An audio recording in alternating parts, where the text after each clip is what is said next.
সংখ্যালঘু মানুহ হওক আমি সকলে জানো যে আমাৰ ওচৰত ভূমিপট্টা নাই, আমাৰ ওচৰত মাটিপট্টা নাই, আমাৰ মাটিখিনি আদানীক দি দিছে, আমাৰ মাটিখিনি আম্বানীক দি দিছে। আজি অসমৰ ভিতৰত দুখীয়া মানুহৰ ওচৰত মাটিপট্টা নাই। আজি যদি মাটি কাৰোবাৰ হাতত আছে সেয়া হ'ল মামা মামী আদানী আৰু আম্বানী। আৰু সেইকাৰণে এই বিজেপি চৰকাৰ ভয় কৰে যে অহা বছৰ যেতিয়া কংগ্ৰেছৰ চৰকাৰ আহিব এটা এটা টকাৰ হিচাপ জনসাধাৰণক দিব লাগিব। आदरणीय खड़गे जी, आदरणीय राहुल गांधी जी, आदरणीय केसी वेणुगोपाल जी, जितेंद्र सिंह जी, असम का मुख्यमंत्री हिमंत बिस्व शर्मा आज डरा हुआ है क्योंकि उसको पता है जब आने वाले साल में सत्ता उसके हाथ से जाएगी, कहां कहां उनके परिवार के लोगों ने जमीन जब्त किया है, एक एक माटी का, एक एक इंच जमीन का हिसाब लोगों को देना होगा। तो मैं बेसी दीघलिया और कबले विचरा नाई। आज ये अनुष्ठान सफल करार বাবে मैं सकलोके धन्यवाद कृतज्ञता ज्ञापन करी पुनर्बार मैं श्रद्धारे मोर प्रयात पितृ प्राक्तन मुख्यमंत्री तरुण गगৈদেৱক श्रद्धारे स्मरण करी आमी কৈছো जे कांग्रेस पार्टी सकলৰ বাবে যুঁজি যাব। এয়া হিন্দু হোক, মুসলিম হোক, শিখ হোক, খ্রিস্টান হোক, बोड़ो, राभा, बोड़ो, बंगाली, অসমীয়া, बिहारी, कांग्रेस दल सकলৰ दल, कांग्रेस दल, शांति दल, कांग्रेस दल অসমৰ ৰাইজৰ আজি ভৱিষ্যৰ বাবে শান্তি প্ৰগতি আনা দল। এইখিনিয়ে কথা কৈ মই নিজৰ সমূহ দুআষাৰ সামৰিছো। ধন্যবাদ। জয় হিন্দ, জয় অসম, জয় অসম, জয় অসম। ধন্যবাদ।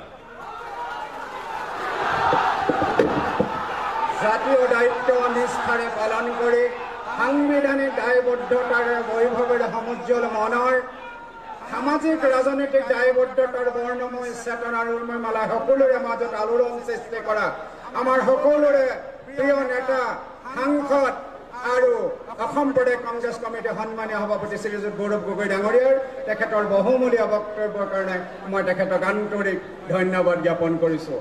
মই এতিয়া অনুৰোধ জনাব খুজিছোঁ আমাৰ সকলোৰে শ্ৰদ্ধাৰ আদৰৰ SLP লিডাৰ শ্ৰীযুত দেৱব্ৰত শইকীয়া ডাঙৰীয়াক আপোনালোকক উদ্দেশ্যি তেখেতৰ বহুমূলীয়া ভাষণ আগবঢ়াবৰ কাৰণে।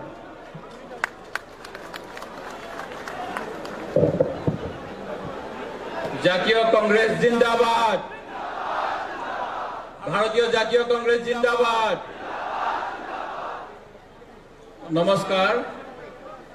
আজিৰ সভাত উপস্থিত নিখিল ভাৰত কংগ্ৰেস কমিটিৰ শ্ৰদ্ধাৰ সভাপতি মল্লিকাৰ্জুন খড়গে ডাঙৰীয়া, আমাৰ লোকসভাৰ বিৰোধী দলেৰ দলপতি তথা আমাৰ সকলোৰে আদৰৰ নেতা ৰাহুল গান্ধী ডাঙৰীয়া, আমাৰ জেনাৰেল সেক্ৰেটাৰি সংগঠন শ্ৰদ্ধাৰ কেসি বেণুগোপাল ডাঙৰীয়া, অসমৰ সাধাৰণ সম্পাদক তত্ত্বাৱধায়ক শ্ৰীযুত জিতেন্দ্ৰ সিং ডাঙৰীয়া, আমাৰ সভাপতি গৌৰৱ গগৈ ডাঙৰীয়া, মঞ্চত উপবিষ্ট আমাৰ কংগ্ৰেস দলেৰ নেতাসকল আৰু মোৰ সন্মুখত উপস্থিত অসমৰ বিভিন্ন প্ৰান্তৰ পৰা অহা বিভিন্ন জিলা ব্লক মণ্ডলৰ পৰা অহা আমাৰ সতীৰ্থ কংগ্ৰেছ কৰ্মীসকল, আজিৰ দিনটো আমাৰ সকলোৰে বাবে এটা অতি আনন্দৰ দিন। আজি আমাৰ অসমৰ সকলো কংগ্ৰেছ কৰ্মীৰ সাহস আৰু উৎসাহ বৃদ্ধিৰ বাবে খড়গে ডাঙৰীয়া আৰু আদৰৰ ৰাহুল গান্ধী ডাঙৰীয়াই তেখেতসকলৰ ব্যস্ত কৰ্মসূচীৰ মাজৰ পৰা সময় উলিয়াই আমাৰ মাজত উপস্থিত হৈছে। মই সকলো কংগ্ৰেছ কৰ্মীৰ হৈ দুয়োগৰাকীকে হিয়া ভৰা কৃতজ্ঞতা জনাইছোঁ। আমাৰ অসম আজি সংকটৰ মুখত।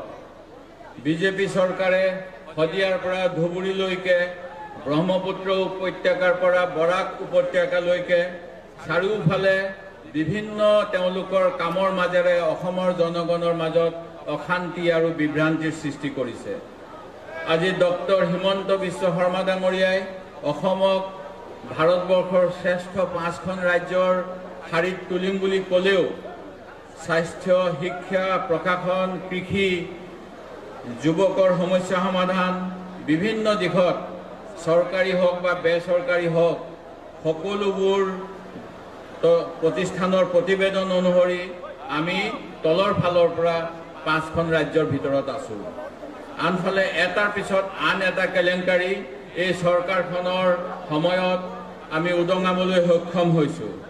ডক্টৰ হিমন্ত বিশ্ব শৰ্মা চৰকাৰে প্ৰায় 1.8 লাখ কোটি টকাৰ ঋণৰ বোজা ইতিমধ্যে যোৱা 9 বছৰত আমাৰ অসমীয়া মানুহৰ মূৰৰ ওপৰত জাপি দিছে আৰু যাৰ ফলত আমাৰ প্ৰতিজনৰ ওপৰত 50,000 টকাও হ'ব। কিন্তু 2016 চনত আমাৰ প্ৰয়াত মুখ্যমন্ত্ৰী তৰুণ গগৈ ডাঙৰীয়াক তেখেতসকলে সমালোচনা কৰিছিল আৰু কৈছিল মাত্ৰ 10,000 টকা ঋণ থকাৰ বাবে তেওঁ অসমৰ কোনো উন্নয়নমূলক কাম কৰিব নোৱাৰে। আজি আমাৰ অসমখন বিভিন্ন কুটকৌশলেৰে আদানী, আম্বানী, পতঞ্জলি, বেদান্তক গতাই দিয়াৰ বাবে অসম চৰকাৰে এটা চক্ৰান্ত কৰিছে। আজিৰ এই বিজেপি চৰকাৰখন ইষ্ট ইণ্ডিয়া কোম্পানীৰ চৰকাৰৰ নিচিনাকৈ বিজেপি বহিৰাগত পুঁজিপতিৰ চৰকাৰ হৈছে। তেখেতসকলে ভালৰি লগাবলৈ ভূমিপুত্ৰ, খিলঞ্জীয়া, ভূমিহীন লোকসকলক আদানী আম্বানীৰ কথা মতে উচ্ছেদ কৰিছে। কিন্তু প্ৰচাৰ চলাইছে সন্দেহযুক্ত বাংলাদেশীৰ উচ্ছেদ। 11 বছৰ শাসনত থকাৰ পিছতো 16 মে 2014 চনত অসমক বাংলাদেশী মুক্ত কৰিম বুলি কোৱাৰ পিছতো মুখ্যমন্ত্ৰী মহোদয় এতিয়া বাংলাদেশীৰ ভূত দেখাই আছে অসমৰ ৰাইজক আৰু অসমীয়াক আভুৱা ভাৰিছে। আৰু তথাকথিত বাংলাদেশীৰ বিৰুদ্ধে এটা আন্দোলন তেখেতসকলে ৰাজনৈতিকভাৱে চলাই আছে। আৰু এই উচ্ছেদিতসকলক কিন্তু এহাতেদি উচ্ছেদ কৰাৰ পিছত অন্য স্থানত পইচা দিছে, সংস্থাপিত কৰিছে। আমি বিদেশীৰ সংস্থাপন নহয়, অসম চুক্তি অনুসৰি আমি বিতৰণ বিচাৰোঁ। যদিহে সঁচাকৈ বিদেশী তেখেতসকলক বাংলাদেশলৈ কিয় পঠোৱা হোৱা নাই? এই ভৰ বাৰিষাৰ সময়ত কোনো পুনৰ সংস্থাপনৰ ব্যৱস্থা নোপোৱাকৈ আবাল বৃদ্ধ বনিতাক ঘৰৰ পৰা ৰাস্তালৈ উলিয়াই দিছে।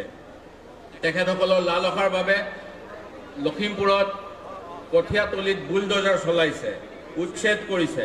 তেওঁলোকক লাগে কেৱল টকা আৰু সম্পত্তি, লাগিলে তাৰ বিনিময়ত অসমৰ যুৱক যুৱতীৰ সপোন থানবান হৈ যাওক। বিজেপি চৰকাৰৰ উন্নয়ন প্ৰকল্পৰ উমান আমি গৰুখুটি প্ৰকল্পতে পাইছোঁ, যি গৰুখুটিৰ পৰা গীৰ গাই তেওঁলোকে নিজে নিজে লৈ গুচি গ'ল। মুঠৰ পৰা যিবিলাক প্ৰকল্পই আনিছে তাৰ পৰা কেনেকৈ বিজেপিৰ নেতাসকলে নিজে বা অঙহী বঙহীয়ে লাভ ল'ব পাৰে সেই কথাই তেওঁলোকৰ প্ৰাথমিকতা। কয়লাৰ পৰা বালিলৈ, গৰুৰ পৰা মুৰ্গীলৈ, চুপাৰীৰ পৰা গুটকালৈ বিজেপিৰ চৰকাৰৰ ছত্ৰছায়াত চিণ্ডিকেট চলি আছে আৰু তাৰ ওপৰত ৰেড হোল মাইনিং, অবৈধ খনন ইত্যাদি বিভিন্নবিলাক হৈয়ে আছে। অসমৰ 6 জনগোষ্ঠীৰ জনজাতিকৰণ এমাহৰ ভিতৰত কৰিম বুলি কোৱা বিষয়টোৰ পৰা চৰকাৰে ফালৰি কাটি আছে। চাহ শ্ৰমিকৰ মজুৰি 351 টকা কৰিম বুলি কোৱাৰ পিছত এতিয়া তেওঁলোকক 5,000 টকা দি ইলেকশ্যনৰ আগে আগে ভোট কিনাৰ ষড়যন্ত্ৰ কৰিছে। মুঠৰ ওপৰত এই চৰকাৰখনক আমি বাকী ফাঁকি আৰু মাটিৰ চৰকাৰ বুলি যে ক'ব লাগিব ই নিশ্চিত। আজি অসমৰ না জল না থল অৱস্থা, এফালেদি বানপানী, আনফালে কৃষিভূমিত পানী নাই। নদী বান্ধে এৰি দিয়া পানীয়ে ৰাইজক এহাতেদি জীয়াটো ভুগাইছে, আনফালে কৃষি কাৰ্যৰ বাবে মানুহে আকাশলৈ চাই ৰৈ থাকিব লগা হৈছে। অসমৰ যি ভূমি, এই ভূমিৰ মাত্ৰ 20% পানীৰ ব্যৱস্থা আছে বুলি বিধানসভাত ইতিমধ্যে মন্ত্ৰীয়ে স্বীকাৰোক্তি দিছে। কিন্তু 2016 চনত তেখেতসকলে সকলো খেতিপথাৰত পানী দিম বুলি আমাক বিজেপিৰ দৃষ্টিপত্ৰত উল্লেখ কৰিছিল। যি জল জীৱন মিছনৰো একে অৱস্থা, হৰ জল পানীৰ জেগাত এতিয়া অকল পানীৰ পাইপটো থাকে কিন্তু কোনো পানী